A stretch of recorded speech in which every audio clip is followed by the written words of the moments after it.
rencontrer l'environnement.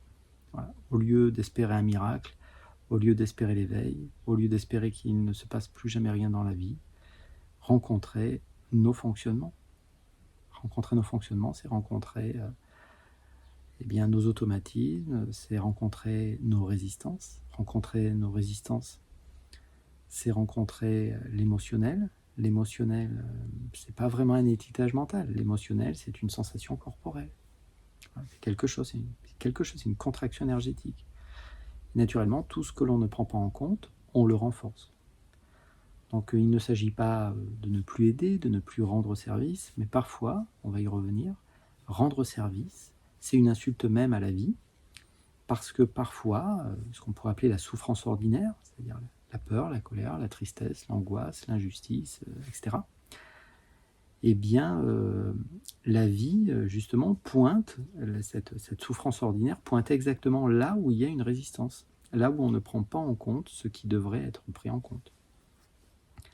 Et comment finalement on se soulage, ou comment on dépasse eh bien, quelque chose qui nous fait souffrir, eh bien certainement pas en le rejetant, certainement pas en demandant à l'environnement de régler notre problématique, mais en le prenant en compte. Donc je donne souvent l'exemple, un petit enfant qui crie, eh bien naturellement, il ne faut pas lui tourner le dos.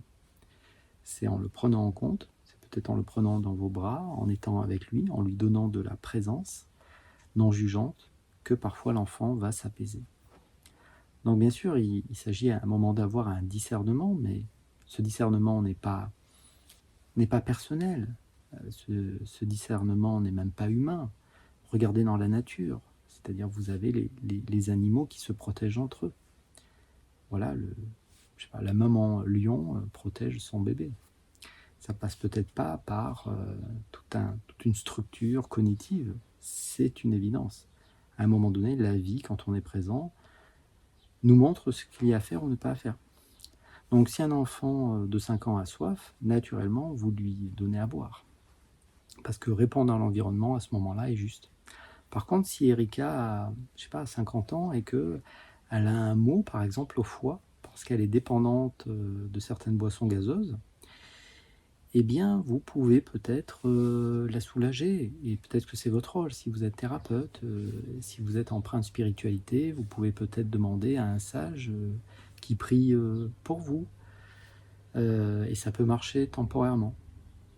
Ou alors, vous ne répondez pas à l'environnement.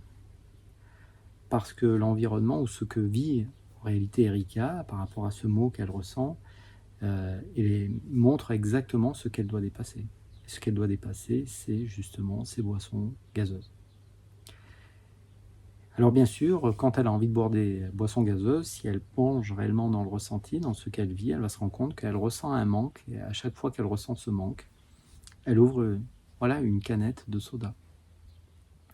Et ce manque, c'est le même manque, à un moment donné, si elle plonge dans le ressenti, dans la texture, dans la vie, elle va peut-être voir apparaître que c'est le même manque que quand son papa partait le matin, ou quand sa maman lui parlait mal. Et donc, bien sûr, le problème n'est pas la boisson gazeuse. La boisson gazeuse n'est pas un problème en soi. C'est son rapport à l'existence, pour le dire ainsi, j'emploie des mots duels, mais c'est ça qu'Erika doit regarder.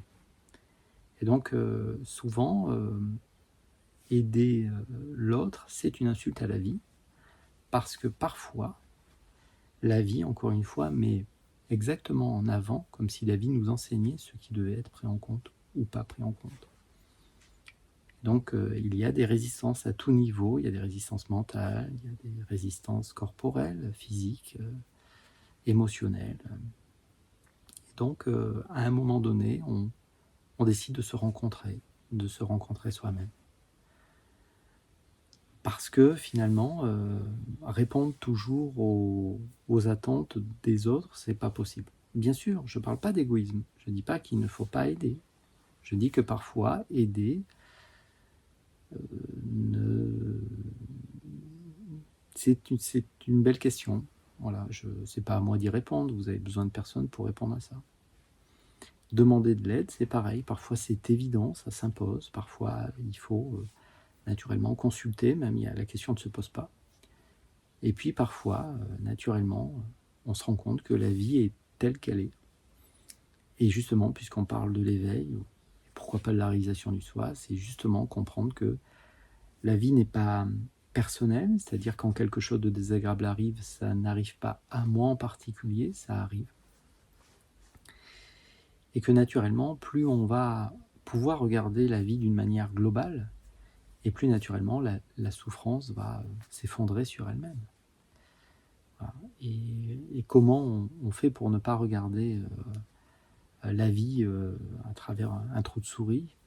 Eh bien justement en plongeant dans la première chose qui semble apparaître, le corps. Mais le corps, c'est pas une image devant la glace, c'est un jeu de textures qui se présente, voilà, tout simplement. Encore une fois, Erika, on prend souvent l'exemple, n'a pas la chance de voir, et pourtant elle est tout à fait présente. Elle n'a pas l'image réellement du corps avec les deux bras, les deux jambes, voilà, elle n'a pas dans son image ce que c'est qu'un tibia, un genou, et pourtant elle est peut-être plus présente que certains qui ont la vue. Donc quand on parle de l'éveil, ce qui nous intéresse, c'est d'être tout simplement avec ce qui est comme c'est, jusqu'à ce qu'on se rende compte qu'on ne peut pas être avec ce qui est comme c'est, parce qu'il n'y a absolument rien à faire pour être, rien à faire pour voir, si vous avez la chance de voir, rien à faire pour entendre, si vous avez la chance d'entendre, rien à faire pour goûter les aliments, si vous avez la chance d'avoir l'odorat ou le goût. Et le sens qui crée le sentiment d'individualisation qu'on ne peut pas enlever, qui est là chez chacun, c'est ce qu'on peut appeler le kinesthésique. Donc la question qui nous intéresse, c'est eh bien, qu'est-ce qui fait l'expérience du kinesthésique? Et si on regarde les choses de manière un petit peu plus spécifique, puisqu'on parle aujourd'hui de rencontrer ces fonctionnements, qu'est-ce qui fait l'expérience du fonctionnement? Qu'est-ce qui fait l'expérience de la sensation, de l'émotion? C'est très terre à terre. Dans un premier temps, il semblerait que quand on peut percevoir quelque chose, ça veut dire qu'on est en amont de cette chose qui apparaît, même si cette chose n'est pas un objet matériel. C'est un objet immatériel. Donc plus vous allez être dans cette texture, hein, l'émotion c'est quelque chose de... Ça n'existe pas, la peur, la colère, la tristesse, l'angoisse, c'est des mots ça. Ce qui existe, c'est les sensations. Pourquoi je dis que ça n'existe pas? C'est parce qu'il n'y a pas de vérité à ce niveau-là. Un même événement peut être vécu comme de la peur, par d'autres de la colère, pour d'autres de la tristesse, pour d'autres c'est de la frustration. Donc qui a raison? Finalement personne. Il n'y a pas de vérité à niveau mental. Par contre, Erika, quand elle a peur, ça sert ici. Quand elle est frustrée, ça sert ici. Quand elle se sent impuissante, c'est un poids sur les épaules. Quand elle vit de l'injustice et qu'elle n'est pas écoutée dans ses valeurs, ça sert au niveau de la gorge. C'est ça qu'il faut peut-être explorer. Et si elle ne l'explore pas, elle va demander à l'environnement de répondre à ses attentes. Et ça ne s'arrêtera jamais. Donc, par exemple, j'ai rien contre, si vous avez, je ne sais pas, vous avez une douleur au tibia, vous pouvez toujours demander à un sage pour qu'il prie pour vous. Vous pouvez toujours aller voir un thérapeute ou autre, parce que parfois ça s'impose. Et parfois c'est un sujet de méditation. C'est-à-dire, j'observe ce que je pourrais appeler une douleur, et je plonge dedans. Et à ce moment-là, naturellement, si il faut que je consulte, c'est évident, ça va apparaître. Voilà. Parce que la vie prend soin de la vie. Donc naturellement, s'il doit à un moment donné y avoir une consultation, ça s'impose, ça se présentera. Voilà. Mais parfois, certains constatent qu'ils ont une douleur au genou, et puis le lendemain, ils ne l'ont plus. Et parfois, moins vous résistez aux choses, moins vous les prenez de manière personnelle, et plus les choses sont légères et simples à vivre. Donc à un moment donné, rien ne remplacera cette assise, cette présence à ce qui est, même s'il n'y a personne qui est présent à ce qui est. Il n'y a que là, maintenant. C'est très paisible, c'est très tranquille, il n'y a pas de problème. Il n'y a pas de problème, il y a juste vous rencontrer la vie sous tout un tas de textures. Et pour ceux qui ont la chance de voir, profitez-en. Parce qu'Erika, elle ne voit pas. Alors voyez, regardez, regardez. Mais le problème parfois de la vue et de l'audition, c'est que ça crée une captation. C'est-à-dire on focalise sur ce qu'on voit, et au moment où on focalise sur ce que l'on voit, vous perdez le lien avec ce qui semble ici. Et je dis qui semble ici, parce que si vous essayez d'explorer réellement et que vous rentrez dedans, vous essayez de rentrer dedans, sans jugement, sans vouloir vivre autre chose que ce qui est là, juste pour vivre ce qu'il y a à vivre là, vous allez voir que ça va dézoomer totalement. Qu'est-ce qui s'est passé? Vous n'avez plus pris la chose de manière personnelle, il n'y a plus de résistance. Et quand il n'y a plus de résistance, les choses s'apaisent et sont bien plus faciles à vivre. Et ça, ce retour jusqu'à ce que ça soit établi à ce qui est là, en amont de ce qui apparaît, ça crée une paix, une fluidité, une joie, une simplicité. C'est plein, c'est complet, c'est agréable, ça fait pas de mal à l'environnement. C'est tout, c'est là. Et c'est ça l'éveil. C'est une des caractéristiques de l'éveil. C'est aussi qu'on se rend compte que ça ne sera pas quelque chose plus tard. Voilà. C'est pas quelque chose que je vais atteindre plus tard. Voilà pourquoi je parle jamais de spiritualité, parce que la spiritualité est basée que grâce à mes pratiques, grâce à mes bonnes actions quant à faire, grâce à l'être que je suis quant à faire, grâce à la tradition dans laquelle je m'inscris, à tel courant, tel sage que j'ai suivi, etc. Grâce à tout ça, je vais atteindre l'éveil. Et ça, à un moment donné, on se rend compte que c'est pas vrai. Voilà. Il n'y a que maintenant.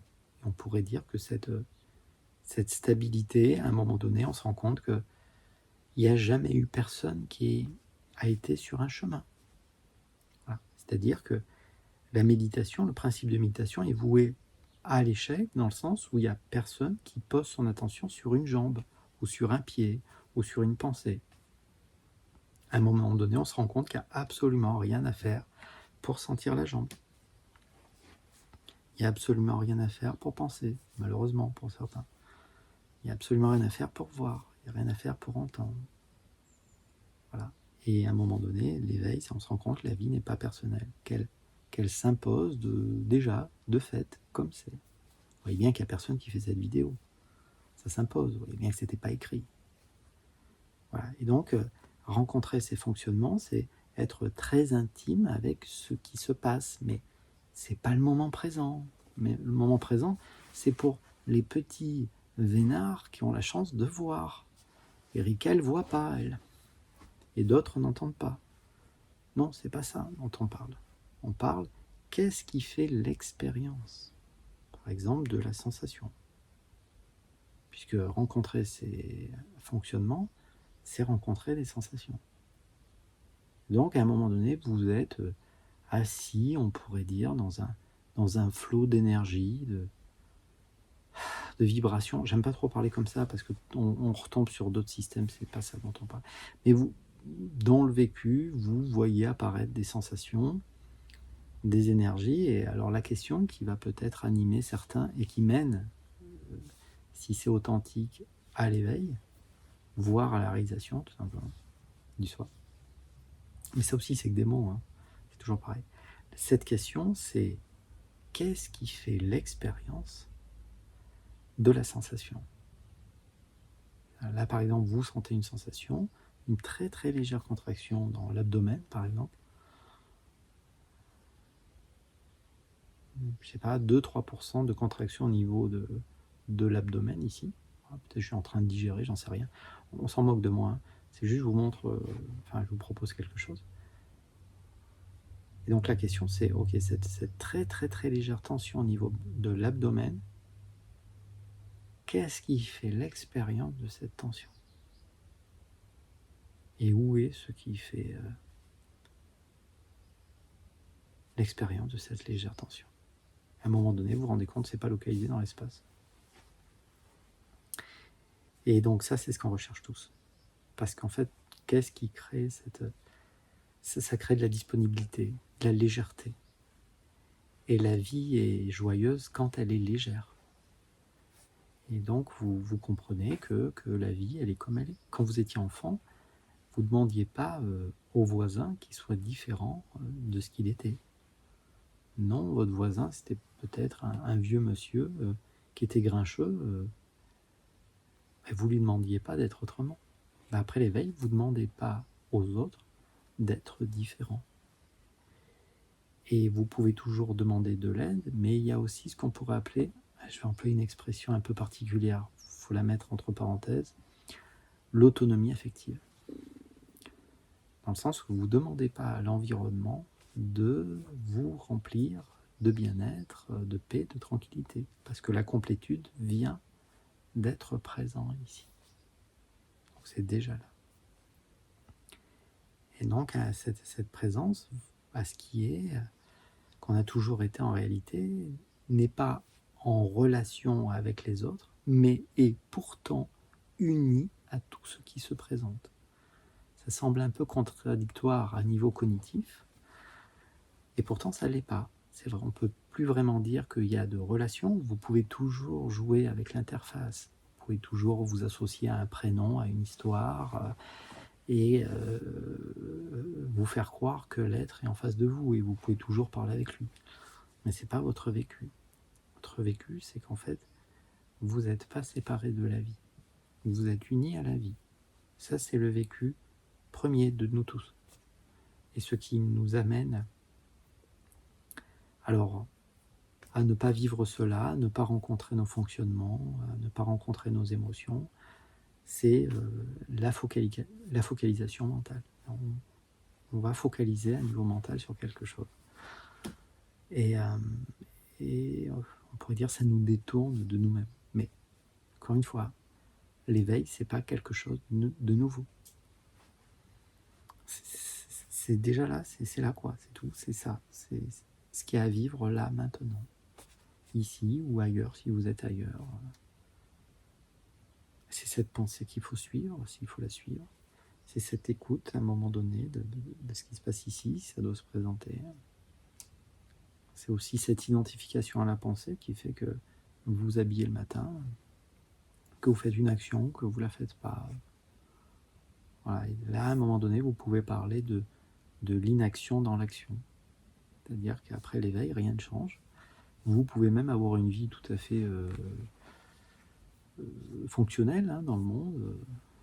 Vous payez vos impôts. Mais par contre, ce qui fait l'expérience du plan manifesté, ça n'existe pas. Le plan manifesté, ça n'existe pas. Mais c'est des mots employés pour qu'on se comprenne. Parce que le manifesté, le non manifesté, c'est la même chose. Effectivement, ce qui fait l'expérience du plan manifesté n'est pas sur le plan manifesté. Il faut faire attention aux mots que j'emploie parce que ça pourrait donner l'impression qu'il y a une dualité, une séparation. Et c'est pas le cas. Et voilà. Et donc ça se partage tout seul parce que c'est ce qu'on recherche. Et à un moment donné, à certains d'entre nous, on revient. Alors je peux pas trop vous parler de la spiritualité, vous le savez peut-être, parce que je suis pas passé par là. Et puis parfois la spiritualité nous perd, parce que c'est plus facile de baiser les pieds du gourou, c'est plus facile de demander aux sages de prier pour nous, pour ma colère, au lieu d'aller voir qu'est-ce qui crée ma colère, qu'est-ce qui crée ma résistance. Et tout cela, de toute manière, tout ce qui est dit dans ces petites vidéos n'a pas beaucoup d'importance. Ça, il faut vraiment à un moment donné le percuter. Passez pas vraiment au niveau des mots. À un moment donné, vous pouvez trouver quelque chose, certaines formes de yoga, je ne connais pas, mais ou le retour au ressenti aussi que je propose. À un moment donné, c'est tellement complet, tellement... C'est ça, ça se stabilise. Voilà. Même ceux d'entre nous qui étaient complètement perdus à niveau mental, totalement pris dans des anxiétés ou autres, à un moment donné, À un moment donné, c'est la même paix qui est vécue après l'éveil, pour tous. Et il n'y a pas de progression, c'est-à-dire ça ne progresse pas vers ça. Et donc si vous voulez aller voir ça sur un petit rendez-vous, vous pouvez, voilà, on peut regarder ça en ligne, hein, vous allez pouvoir me contacter, ou pas, voilà, comme je dis souvent. Pourquoi je dis ou pas? Parce que justement la problématique, c'est un peu ça aussi, c'est que toutes ces choses un petit peu spirituelles, c'est très addictif. C'est-à-dire que j'attends la vidéo de machin, ça fait 8 jours qu'il n'en a pas sorti. Et ça, c'est pas le bon, c'est pas la bonne manière, quoi. Tout est parfait, tout est ok, mais à un moment donné, soit parce qu'il y a une forme d'overdose de vidéos qu'on regarde, on n'en peut plus, soit à un moment, on comprend à un moment donné qu'il faut peut-être que je trouve quelque chose pour rencontrer mes fonctionnements. Alors si c'est marcher en forêt, je vais faire mes 15 bandes tous les jours. Si c'est certaines formes de yoga, je vais m'asseoir sur une chaise et rester 2 heures sur un point de contact pour regarder quelque chose qui vous plaît, qui vous rend joyeux, qui vous fait du bien. Et puis si c'est ramasser des champignons en forêt, vous ramassez des champignons. Quelque chose, peu importe. Suivre ce qui vous semble juste. Voilà. Et ça, là, cette présence à ce qui est, cet instant, n'appartient à personne. Le jour où ça vous tombera dessus, ça ne sera pas... le jour où c'est tombé dessus à Erika, c'est pas Erika en tant qu'identité séparée dans l'environnement qui, à un moment donné, a conscientisé qu'il fallait qu'elle médite. Parce que le problème, c'est ça, justement. C'est que je crois que moi, en tant que personnage, grâce à mes pratiques, je vais atteindre l'éveil. Et ça marche pas comme ça. C'est déjà reconnaître que c'est déjà là. C'est déjà là s'il n'y a pas toutes les résistances. Si on est là. Bien sûr, être dans la texture de la vie et observer ceux qui perçoivent ces textures de vie, ça se fait pas comme ça. Ça prend du temps. Même je sais pour qui c'est arrivé assez brutalement, il y a un temps où il faut que ça se stabilise. Alors, soit je prends 3 ans à regarder les canards au bord d'une mare, soit je me demande si je suis ici ou pas, soit je vais faire du yoga ou je sais pas quoi. Je suis pas passé par tout ça, donc trouvez quelque chose qui vous plaît, mais à un moment donné, arrêtez de penser que c'est l'environnement qui va, le petit satsang de plus, le machin, le truc. Non, c'est pas ça, c'est pas comme ça. Et ça, c'est dur parce que si on a misé fort sur ces pratiques, c'est dur quoi, de dire ouais, mais et puis il faut aller jusqu'au bout de l'expérience. Donc s'il faut continuer à suivre une voie traditionnelle, s'il faut continuer à lire les sages de l'Inde ou je sais pas quoi, il faut le faire. Puis à un moment donné, vous vous rendez compte que c'est pas nécessaire. Voilà. Et que le mental, de toute manière, tant qu'il n'est pas éteint, puisque en fait, cette grande présence à ce qui est, même si on ne peut pas être présent avec ce qui est, puisque c'est déjà là, ça crée à un moment donné un abaissement des fréquences cérébrales, et plus il y a l'abaissement des fréquences cérébrales, et moins ça pense. Donc moi, j'aime bien dire que c'est pas avoir la réponse à toutes les questions qu'on a eues, c'est l'effondrement des questions sur elles-mêmes. Et on s'est rendu compte que ce qu'on recherchait, c'était déjà ici. Voilà. Et donc, si vous voulez, on peut regarder ça sur un petit rendez-vous ou pas. Mais il faut aller jusqu'au bout de l'expérience. Et parfois, on a besoin d'écouter, on a besoin d'échanger avec quelqu'un, un être qui vous semble juste. Voilà. Donc, il ne faut certainement pas prendre un rendez-vous avec moi ou quelqu'un d'autre. Il faut s'écouter. Et s'écouter, ça pourrait vouloir dire, oui, d'accord, peut-être que ce qui me dit, c'est bien, pourquoi pas, on peut échanger un moment avec lui. Ou pas. Voilà, c'est très important. Parce qu'à un moment donné, on doit quand même être autonome.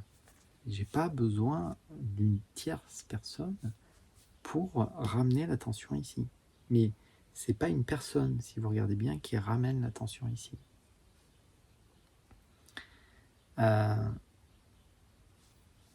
la conscience qui, voilà, qui hop, je m'étais perdu, oh, c'était quoi ce bruit dehors? Et hop, voilà de retour. Il suffit de voir qu'on s'était perdu pour voir qu'on n'y avait plus perdu. Voilà. Peut-être à bientôt. Au revoir.